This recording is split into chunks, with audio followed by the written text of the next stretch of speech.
मैं आज आपको परमपिता परमात्मा शिव के बारे में उनका पूरा परिचय देने की कोशिश करूंगा।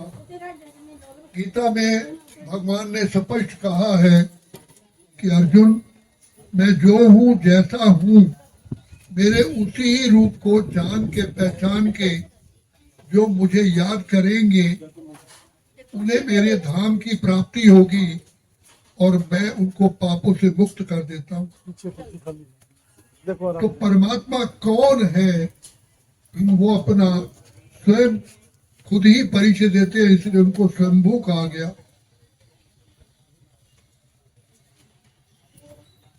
गीता में भगवान ने अर्जुन को यही कहा कि मैं कौन हूं, तो उससे पहले अर्जुन को ही परमात्मा ने उसका परिचय दिया, क्योंकि जब तक हम स्वयं को नहीं पहचानेंगे तो अपने पिता को कैसे पहचानेंगे। बहुत संक्षिप्त शब्दों में मैं आपको अपनी पहचान दूंगा कि आप कौन है।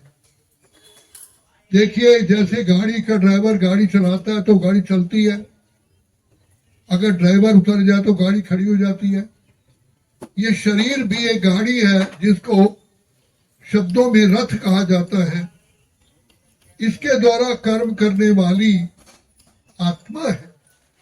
आत्मा इस देह में है तो सब अंग काम करते हैं। आंखों द्वारा देखने वाली, मुख द्वारा बोलने वाली, कानों द्वारा सुनने वाली आत्मा ही है। आत्मा के चले जाने के बाद ये शरीर कुछ भी कार्य नहीं कर सकता, ये तो हम सब जानते हैं। तो रथ को चलाने वाला रथी होता है, रथवान होता है। तो रथी के चले के जाने के बाद उसी रथ को अर्थी कहते हैं। अर्थी माना जिसका रथी नहीं है। तो संसार में दो शब्द हैं, मैं और मेरा। जैसे मैं कहता हूं ये मेरा भाई है, ये मेरी बहन है, ये मेरा मकान है, ये मेरा मोबाइल है, तो हम मेरा शब्द उसके लिए कहते हैं जो मुझसे अलग है। हम इस शरीर के लिए क्या कहते हैं? ये मेरा शरीर है। जब कह रहे मेरा शरीर है, इससे सिद्ध है कि मैं तो शरीर नहीं हूं। जैसे मेरी बहन मेरे से अलग है, मेरा भाई मेरे से अलग है, तो मैं देह नहीं हूं। लेकिन सबसे बड़ी भूल यह हो गई है कि हम अपने को देह समझ बैठे हैं। तो मैं कौन हूं? तो परमात्मा ने बताया कि तुम आत्माएं ज्योति हो। और आज भी कहा जाता है, जब कोई शरीर छोड़ता है तो कहते भाई ज्योत निकल गई, तो बाहर दिया जलाया जाता है। तो वास्तव में आत्मा एक ज्योति का चमकता हुआ सितारा है, और वो सितारा इस देह में विराजमान होकर के सारे कर्म करता है। और जब आत्मा चली जाती है तो देह तो कुछ भी नहीं कर सकता। तो परमात्मा ने सबसे पहले यही ज्ञान दिया, तुम कौन हो? तुम आत्मा हो। ये देह तो तुम्हारा वस्त्र है।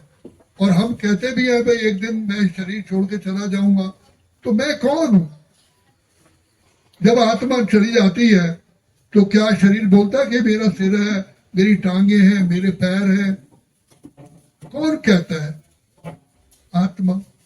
तो जैसे गाड़ी के ड्राइवर की एक खास सीट होती है, बैठ के गाड़ी चलाता है, आत्मा की सीट भ्रिकुटी है जो दोनों आंखों के बीच है। और शास्त्रों में भी कहा चमकता है भ्रिकुटी के बीच अजब सितारा। और हम मंदिर में जाते हैं, सबसे पहले पुजारी हमारे मस्तक पर ही तिलक लगाता है, उसे टीका कहते हैं, टीका। तो वो उसका कहने का भाव यही है कि जब तक आप अपने को नहीं पहचानोगे, अपनी कुर्सी पर नहीं टिकोगे, अर्थात अपने आप को आत्मिक स्थिति में नहीं लाओगे, पिता परमात्मा से मिलन नहीं हो सकता। क्योंकि हम मंदिर में परमात्मा से मिलने के लिए आए हैं, तो परमात्मा से मिलन तभी होगा जब हम अपने को आत्मा समझेंगे, अर्थात आत्मिक स्थिति में टिकेंगे। तो टीका टिकने की निशानी है। तो आत्मा एक ज्योति का चमकता सितारा है। इसका निवास स्थान शांति धाम, मुक्ति धाम, ब्रह्मलोक, सूर्य चांद तारागण से भी पार है। ये 3 लोक है। एक है हमारा आत्माओं का घर। हम कहते हैं भाई ये दुनिया मुसाफिर खाना है, एक दिन सबको जाना है, तो कहाँ जाएंगे? कहीं से तो आए हैं। हमारा घर सूर्य चांद तारागण से भी पार ज्योति का लोक है। ज्योति कहते हैं ब्रह्म को, ब्रह्म लोक, वहीं के रहने वाले हैं। इस साकार मनुष्य लोक में आए हैं। ये 5 तत्वों की दुनिया है। इसे साकार सृष्टि कहा जाता है, जहाँ सूर्य चांद तारागण सभी है। इसके बीच में है सूक्ष्म लोक, जहाँ ब्रह्मा देवता, विष्णु देवता, शंकर देवता, तीनों देवताएं निवास करते हैं। वो एक पुरी है जिसके 3 हिस्से हैं। जैसे अभी सेक्टर 22 में पॉकेट 5 है, पॉकेट 6 है, पॉकेट 3 है, 4 है। इसी प्रकार वो एक सूक्ष्म लोक के 3 पार्ट है, ब्रह्मापुरी, विष्णुपुरी, शंकरपुरी, लेकिन लोक एक कहलाता है। जैसे सेक्टर 22 एक कहलाता है, इसमें कितने पॉकेट हैं? इसी प्रकार से ये 3 लोक हैं। एक हमारा घर है आत्माओं का ब्रह्मलोक, जिसे शांति धाम, मुक्ति धाम, निर्वाण धाम कहा है। बीच में सूक्ष्म लोक, ये जहां हम बैठे हुए पाठ बजाने के लिए आते हैं, ये हम साकार मनुष्य लोक है, जहां हमें 5 तत्वों का शरीर मिलता है। हम इस शरीर को लेकर के पाठ बजाते हैं। अब जैसे हम कहते हैं किसी को महान आत्मा, महान आत्मा उसको कहते हैं जो महान कर्तव्य करते हैं। पुण्य आत्मा, देव आत्मा, श्रेष्ठ आत्मा, धर्म आत्मा, ये कहा जाता है। ये शब्द भिन्न भिन्न कहे जाते हैं। जो धर्म का कार्य करते हैं धर्मात्मा, पुण्य का काम करते हैं पुण्य आत्मा, जो महान कर्तव्य करते हैं महात्मा, और जो पाप का कर्म करते हैं पाप आत्मा। यही तो कहते हैं ना, आप भी स्वीकार करेंगे। इसी प्रकार एक शब्द है परम आत्मा, अर्थात परमात्मा भी एक आत्मा है। वो भी एक आत्मा है, लेकिन वो आत्मा परम है। परम माना ऊंच से ऊंच है, महान से महान है। और परमात्मा का रूप ज्योति बिंदु है, लेकिन गुणों का वो सिंधु है। अंग्रेजी में हम कहते हैं सुप्रीम सोल। परमात्मा भी एक सोल है, God is also soul, but he is supreme. ये हम भूल गए हैं। परमात्मा एक आत्मा है। जैसे आप मार्केट में जाते हैं, अपने अंगूठी के लिए हीरा खरीदते हैं, तो ज्वेलर कहता है भाई ये हीरा 5,000 का है, ये 10,000 का है, ये 50,000 का है, जो आपकी अंगूठी फिट होता है। लेकिन हीरे की, हर एक हीरे की अलग अलग चमक है, वैल्यू है, उसकी क्वालिटी है। इसी प्रकार आत्माएं तो कोटि कोटि है, लेकिन परमात्मा एक है। वो भी उसी का विरूपित ज्योति बिंदु है, लेकिन वो गुणों के सिंधु है, ज्ञान के, आनंद के, शांति के, प्रेम के, सुख के, पवित्रता के, शक्तियों के, दया के सागर भंडारों जाता है। पतित पावन है, बिगड़ी को बनाने वाले हैं, वही मुक्तेश्वर है, पाप काटेश्वर है, सदी दाता है, कल्याणकारी है, हमारी जीवन रूपी नैया को पार करने वाले हैं। लेकिन वो परम आत्मा है, आत्मा ही परम है, ऊंच से ऊंच है। हमारा नाम तो हमारे देह पर है, शरीर पर है, लेकिन परमात्मा तो देह लेते ही नहीं है। अगर देह लेंगे हमारी तरह और आपकी तरह उनको भी कर्म करना पड़ेगा। जिस माँ बाप के द्वारा पालना लेंगे उसको फल भी देना पड़ेगा। शरीर लेंगे तो शरीर के बंधन में आ जाएंगे, कर्म के बंधन में आ जाएंगे, तो वो हमको कैसे मुक्त करेंगे। इसलिए परमात्मा जन्म मरण से न्यारे हैं। वो अजन्मा, अकर्ता, अभोक्ता है, लेकिन उनका रूप ज्योति बिंदु है। उनका भी नाम है। हमारा नाम हमारे शरीर पर है। अब नाम है शांतिलाल, सारी जिंदगी शांति नहीं मिली। नाम है धनीराम, धन की धन देखा ही नहीं। तो परमात्मा का नाम जो है गुणों के ऊपर है। तो परमात्मा पिता के 1.5 लाख गुण हैं, 1.5 लाख ही नाम है, लेकिन एक उन गुणों में से सबसे विशेष गुण है सारे संसार का कल्याण करना। इसलिए परमात्मा को सदा शिव कहते हैं। शिव शब्द का अर्थ ही है कल्याणकर।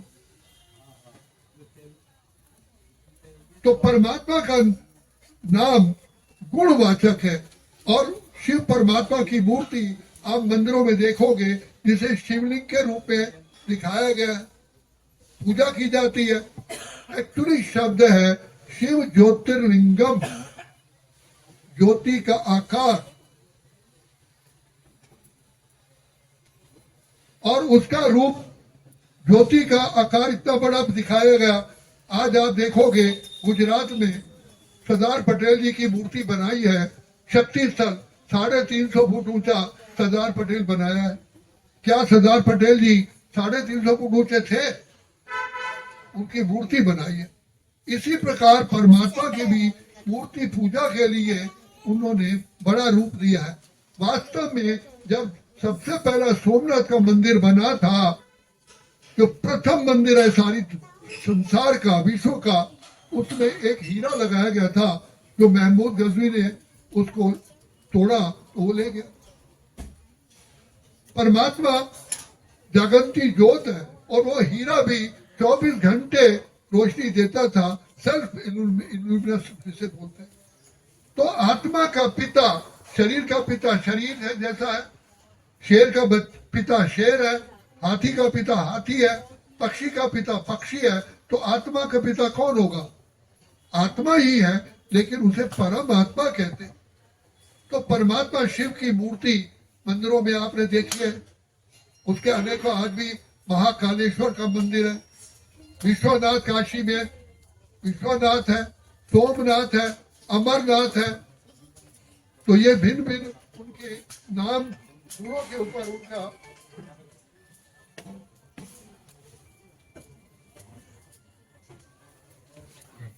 उनके भिन्न भिन्न नाम गुणों के ऊपर नाम दिए गया, मंदिर बनाए गए हैं। अब परम पिता परमात्मा कहाँ के रहने वाले हैं? आज तो मनुष्य सोचते हैं कि वो तो कण कण में व्यापक है।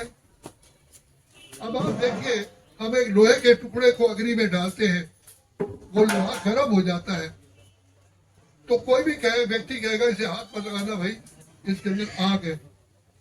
अगर परमात्मा के गुण हम सभी के अंदर, परमात्मा हमारे अंदर विराजमान है, जैसे अग्नि विराजमान है तो उसका गुण छुप तो नहीं सकता। लोहे के अंदर अग्नि है तो वो जलाएगी। अगर परमात्मा सभी के अंदर है, परमात्मा तो दुख को दूर करने वाले हैं, तो रोगी मनुष्य पुकार क्यों रहा है? रोग आया क्यों है? परमात्मा को कहते हैं प्रेम का सागर, आज भाई भाई का खून कर रहा है। परमात्मा तो सुख का सागर है, आज संसार के अंदर दुख है, शांति क्यों है? और हम खुद ही कह रहे हैं प्रभु आप आओ, हमारा बेड़ा पार करो। और गीता में कहा है यदा यदा ही धर्मस्य ग्लानिर्भवति भारत, जब जब धर्म की ग्लानि होती है मैं आता हूं। तो मैं यहाँ अगर है फिर आने क्या जरूरत है? सबसे लास्ट बात ये देखिए, क्या आत्मा को हम काट सकते हैं? आत्मा अजर अमर अविनाशी है। तो क्या परमात्मा कट करके सबके अंदर बसे हुए हैं? परमात्मा की याद है। एक माँ कहती है बेटा तू तो मेरे दिल में बसा हुआ है। तो क्या है? प्यार है। क्या बेटा उसके दिल में बैठा हुआ है? तो ये शब्दों को मत पकड़िए, लेकिन समझिए, इसलिए भगवान ने कहा, गीता में कहा है अर्जुन मेरा व्यक्त शरीर नहीं है, मैं माँ के गर्भ द्वारा जन्म नहीं लेता हूँ, मेरा जन्म दिव्य और अलौकिक है, मैं प्रकृति का आधार लेता हूँ। मैं तो उस धाम का रहने वाला हूँ जहाँ सूर्य चांद तारागण का प्रकाश नहीं पहुंचता है। तो परम पिता परमात्मा रूप में ज्योति बिंदु है। एक तरफ कहते हैं भगवान का नाम नहीं, रूप नहीं, कुछ नहीं, फिर ये क्यों कहते हैं अखियां प्रभु दर्शन की प्यासी? उसका रूप ही है। लेकिन हमारे मनुष्य जैसा या इस प्रकृति जैसा नहीं है। आत्मा का रूप ज्योति बिंदु है, वो भी ज्योति बिंदु है जो इन चरम चक्षु से नहीं देखा जाता, उसको दिव्य चक्षु चाहिए। उसका यादगार अंगूठा का, क्यों जैसे मोमबत्ती जलाते हैं तो वो सर्कल तो नहीं होता ना, अंगूठे के समान होती है, इसलिए शिव परमात्मा की मूर्ति वो अंगूठाकार के रूप में दिखाई। और ब्रह्मा कहा जाता है, ब्रह्मा देवता है नमः, विष्णु देवता नमः, शंकर देवता नमः। परमात्मा कर्तव्य करते हैं, लेकिन तीन देवताओं के द्वारा कर्तव्य कराते हैं। ब्रह्मा जी के द्वारा नई दुनिया की स्थापना, शंकर द्वारा पुरानी दुनिया का महाविनाश और विष्णु द्वारा नई दुनिया की पालना। इसलिए परमात्मा को त्रिमूर्ति शिव कहते हैं। और अगर आप लोगों ने ध्यान से देखा होगा, शिवलिंग पर तीन लाइनें लगी होती हैं और कई ब्राह्मण लोग जो शिव के पुजारी हैं वो भी मस्तक पर तीन रेखाएं लगाते हैं। परमात्मा पिता इस ऋषि पर आते हैं, कर्तव्य करते हैं, लेकिन वो माँ के गर्भ द्वारा जन्म नहीं लेते हैं। उनके गुण मैंने बताए, सागर भंडार और दाता है, सारे विश्व का पिता है, सर्व आत्माओं के पिता है।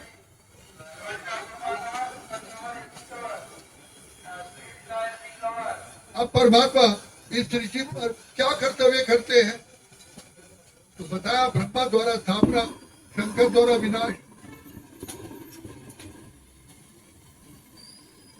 तो आप जानते हैं सतयुग के पश्चात त्रेता, त्रेता के पश्चात द्वापर, द्वापर के पश्चात कलयुग, कलयुग के बाद सतयुग जरूर आएगा। आपके जीवन में भी 24 घंटे में दिन और रात का खेल चलता है। प्रातः काल होती है, उसके बाद दोपहर होती है, शाम होती है, रात होती है। क्या रात सदा ही चलती रहती है? तो रात के बाद दिन का आना स्वाभाविक है, लेकिन जब रात के बाद दिन आता है, उसके बीच के समय को हम अमृत वेला कहते हैं, ब्रह्म मुहूर्त कहते हैं, उसे उषा काल कहते हैं, जो रात और दिन के समय से ज्यादा ही कल्याणकारी, जिसको श्रेष्ठ समय कहा गया।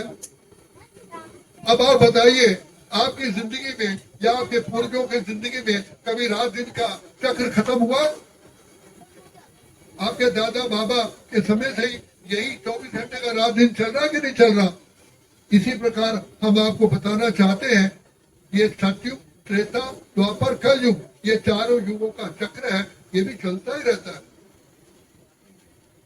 और सब जगह कहा गया आत्मा और परमात्मा, और ये प्रकृति अनादि और अविनाशी है, इसको आत्मा को बनाया नहीं जाता। अगर बन सकती है तो मर भी सकती है। जब आत्मा मर नहीं सकती तो पैदा कैसे होगी? तो आत्मा और परमात्मा और प्रकृति अनादि अविनाशी है। प्रकृति और आत्माएं ऊंची स्थिति में भी आती है, गिरते हैं, लेकिन परमात्मा सदा एक रस स्थिति में रहते हैं।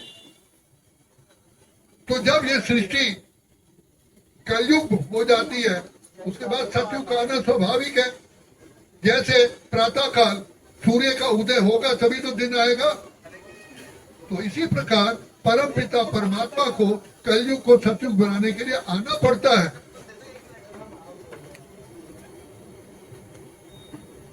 तो परमात्मा पिता ने ये जब सृष्टि रची थी, ये सतयुग था, जिसको धरती पर हेवन, स्वर्ग, बहिष्ठ कहा जाता है। और सबसे प्रथम जो राज्य चलता है लक्ष्मी और नारायण का चलता है, जिसको कंबाइंड रूप में विष्णु कहते हैं। विष्णु के 4 हाथ दिखाते हैं, महालक्ष्मी के भी 4 भुजाएं, क्योंकि गृहस्थ आश्रम 4 हाथों से चलता है, 2 भुजाएं नारी की, 2 भुजाएं पुरुष की। तो परमात्मा ने जब ये सृष्टि रची थी तो हर नर श्री नारायण था, हर नारी लक्ष्मी थी। आज भी घर की नारी को, चाहे वो झोपड़ी में रहती हो, कहते भाई गृह लक्ष्मी कौन है। आज बेटी का जन्म होता है, कहते मुबारक हो भाई, घर में लक्ष्मी आई है। घर में बहू आती है, कहते भाई घर में लक्ष्मी आई, मुबारक हो। तो सतयुग में लक्ष्मी नारायण का राज्य था, यथा राजा रानी तथा प्रजा। ऐसी दुनिया सतो प्रधान थी। फिर ऐसी दुनिया परमात्मा बनाने के लिए उसको आना पड़ता है, सत्य धर्म की स्थापना और अनेक अधर्मों का विनाश। महात्मा गांधी बापू जी ने सोचा था जब हमारा भारत आजाद होगा हम राम राज्य लाएंगे, और आजादी के लिए कितनी मेहनत करनी पड़ी, भारत आजाद हुआ। आज आजादी प्राप्त किए हुए भी 77 ईयर हो गए, क्या राम राज्य आया? तो कौन लाएगा राम राज्य? तो ये कर्तव्य उस पिता परमात्मा का है, जो राम का भी राम है। इसलिए रामेश्वरम में राम ने भी शिव की पूजा की है, और सभी देवी देवताओं और धर्म पिताओं का पिता एक है।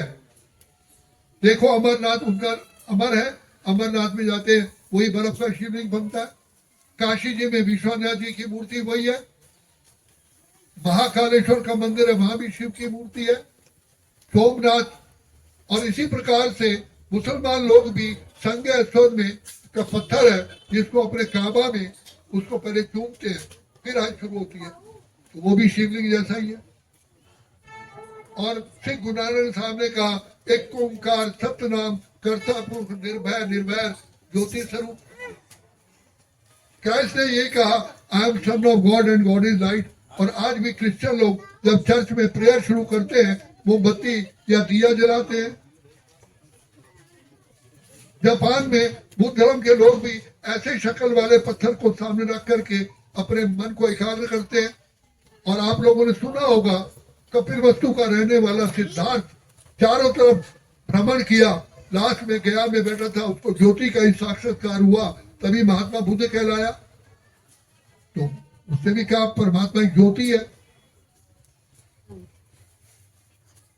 सिक्स गुरु नानक साहब ने कहा, एक ओंकार सतनाम कर्ता पुरुष निर्भय निर्वैर अजूनी साहबा ज्योति स्वरूप।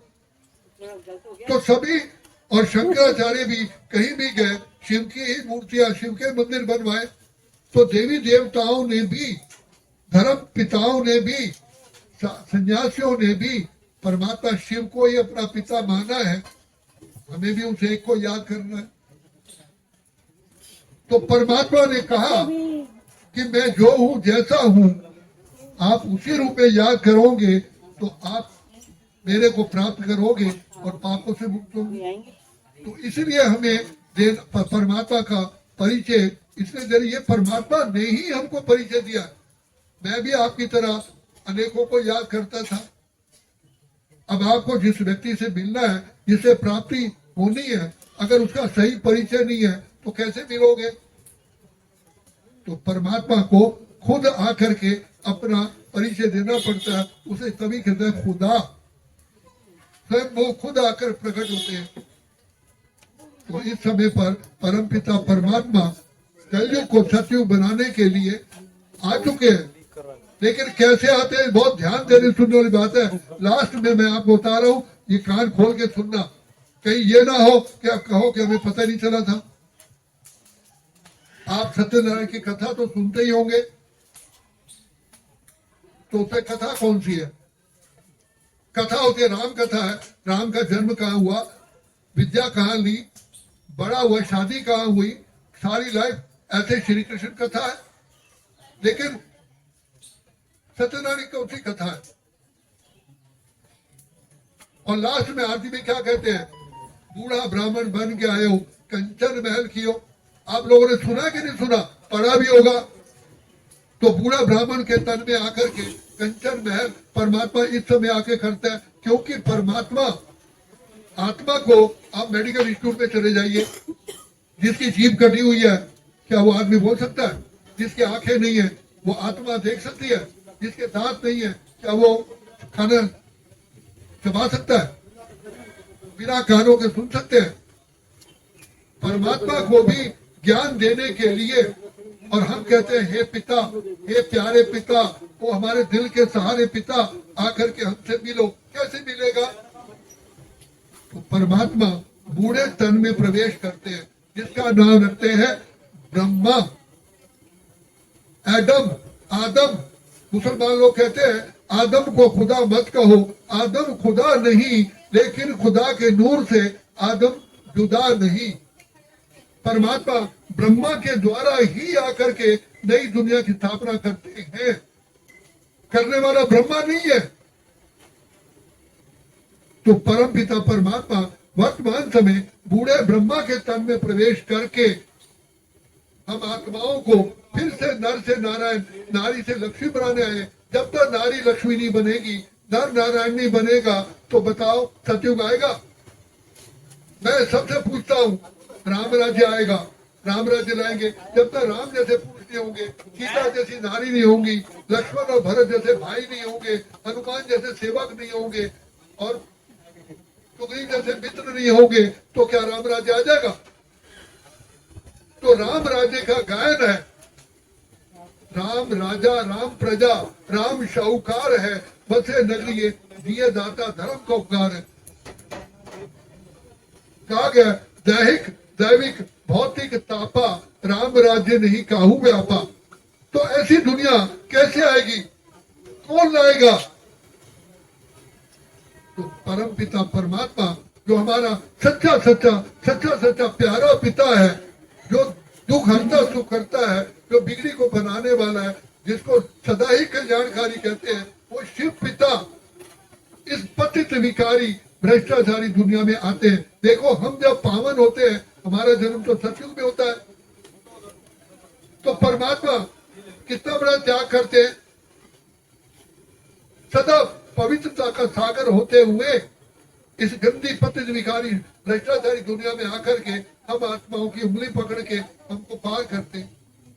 तो परमात्मा कुछ छू मंत्र से नहीं करता है, लेकिन जब तक नारी लक्ष्मी नहीं बनेगी, नर नारायण नहीं बनेगा, क्या सतयुग में जा सकता है? तो इसीलिए परम पिता परमात्मा ने इस समय पर ये ईश्वर विश्वविद्यालय बोला है, जिसको कहा प्रजापिता ब्रह्मा कुमारी ईश्वर विश्वविद्यालय, सारे जगत के लिए है। परमात्मा के सब बच्चे हैं, चाहे कोई भी धर्म के, सभी भगवान ने कहा सर्व धर्मान परित्यज्य माम एकम शरणं व्रज। परमात्मा सभी देवी देवताओं का भी, धर्म पिताओं का भी, महान आत्माओं का भी, देव आत्माओं का भी, सब आत्माओं का परम पिता है। तो वो हमारा सच्चा सच्चा पिता पिछले 89 वर्ष से ये कार्य कर रहे हैं। इसलिए जागो जागो, समय पहचानो, भारत में भगवान आए। दुश्मन कौन?